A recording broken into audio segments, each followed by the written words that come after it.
എന്നിട്ട് ഞാൻ വിഷയം മാറ്റാൻ വേണ്ടി എനിക്ക് റെയിലിന്റെ വീട്ടിൽ ദേഷ്യപ്പെട്ടു. ഞാൻ പോയില്ലെന്ന് ദേഷ്യപ്പെട്ടു.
ഞാൻ വന്നേ നോക്ക്, ഞാൻ വിളിക്കാൻ പറഞ്ഞു.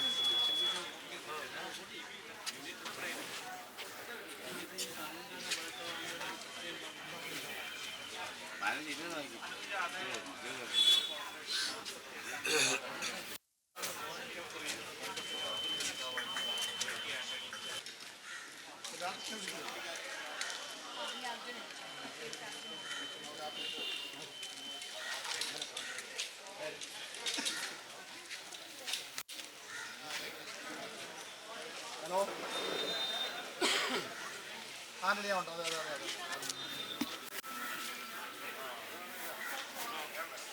Hello hello hello hello hello hello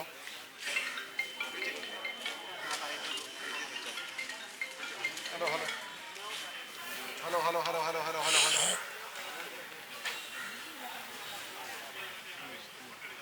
അവിടെ കുഴപ്പമൊന്നുമില്ലല്ലോ, ഈസി ആയിരുന്നു. തൂക്കൂ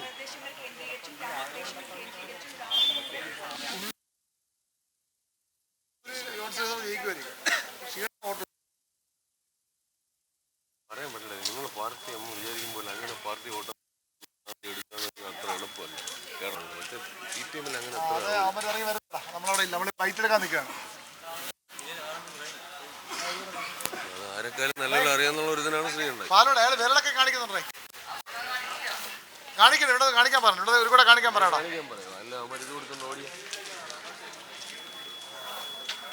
അത് വിരൽ കാണിക്കാൻ ഫൈറ്റ് എടുക്കാം.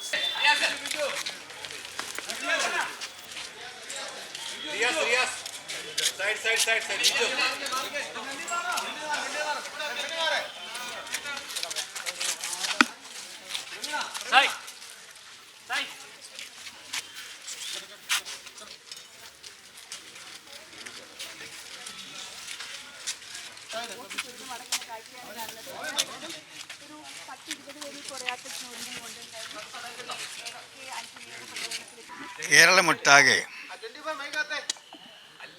ഭരണമാറ്റത്തിന് വേണ്ടിയിട്ടുള്ള ഒരു ശക്തമായ വികാരം കാണുന്നുണ്ട്.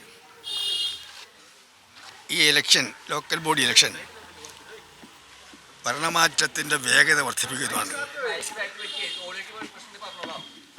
ലോക്കൽ ബോഡി ഇലക്ഷൻ ഭരണമാറ്റത്തിൻ്റെ വേഗത വർദ്ധിപ്പിക്കുന്നതാണ് ജനവിശ്വാസം. ജനങ്ങളാകെ കക്ഷിഭേദമന്യേ ജാതിമത വ്യത്യാസമില്ലാതെ ഈ ഭരണം കൊണ്ട് മടുത്തു കഴിഞ്ഞിരിക്കുകയാണ്. ദുസ്സഹമായിരിക്കുന്ന ജനജീവിതം എല്ലാ അർത്ഥത്തിലും ദുസ്സഹമായിരിക്കും. ജീവിക്കാനും വയ്യ, കിട്ടുന്ന വരുമാനം കൊണ്ട് ജീവിക്കാനും വയ്യാത്ത സാഹചര്യമാണ്. അതുകൊണ്ട് ജനങ്ങൾ ആഗ്രഹിക്കുന്ന അതിവേഗത്തിലുള്ള ഭരണമാറ്റമാണ്. BJPയെ സംബന്ധിച്ചിടത്തോളം കഴിഞ്ഞ ലോക്സഭാ ഇലക്ഷനേക്കാൾ അവരുടെ വോട്ട് ശതമാനം കുറയാൻ പോവുകയാണ്. BJP ക്ഷീണിച്ചുകൊണ്ടിരിക്കുകയാണ്. ഭരണമാറ്റം ഉണ്ടാക്കാൻ കഴിയുന്ന ഏക മുന്നണി UDF ഐക്യ ജനാധിപത്യം മാത്രമാണ്. അതുകൊണ്ട് അതിവേഗം ഭരണമാറ്റം ആഗ്രഹിക്കുന്ന ജനങ്ങൾ, തുടർഭരണം കൊണ്ട് ജീവിതം ദുസ്സഹമായ ജനങ്ങൾ ഈ ഇലക്ഷനിൽ ഐക്യ ജനാധിപത്യ മുന്നണിക്ക് അനുകൂലമായി വലിയ തോതിൽ വോട്ട് ചെയ്യുമെന്നാണ് എൻ്റെ പ്രതീക്ഷ. അതുകൊണ്ട് ഇത്തവണ ഒരു വൻ വിജയം, കഴിഞ്ഞ തവണ തെരഞ്ഞെടുപ്പിനേക്കാൾ ഒരു വൻ വിജയം UDF ഉണ്ടാകുമെന്നാണ് എൻ്റെ ഉറച്ച വിശ്വാസം. ഇഷ്യൂസ് ഒന്നുമില്ല. ജനങ്ങൾക്ക് ജീവിക്കാൻ നിവൃത്തിയില്ല. അതാണ് ഏറ്റവും വലിയ പ്രശ്നം. കറണ്ട് ചാർജ്, വാട്ടർ ചാർജ്, ഗവൺമെൻറ്റിന് കിട്ടുന്ന എല്ലാ ആനുകൂല്യങ്ങളുടെയും ചാർജ് വർദ്ധിപ്പിക്കൽ, വില വർധന, ജനജീവിതം ദുസ്സഹമായിരിക്കുകയാണ്. അതാണ് ഏറ്റവും വലിയ പ്രശ്നം. ജനങ്ങൾക്ക് ജീവിക്കാൻ നിവൃത്തിയില്ല. അതാണ് ഏറ്റവും വലിയ പ്രശ്നം. അത്തരം ചർച്ചകൾക്ക് പിന്നീടാകാം. ഇന്നലെ ഉണ്ടായിട്ടുള്ളൊരു ആരോപണം, ഞാൻ അതിനെക്കുറിച്ച് ഒന്നും ചർച്ചയില്ല. ഇന്നലെ ഒരു ആരോപണം ഉണ്ടായിരുന്നു, ഞാൻ അതിനെക്കുറിച്ച് ചർച്ച ചെയ്യുന്നില്ല.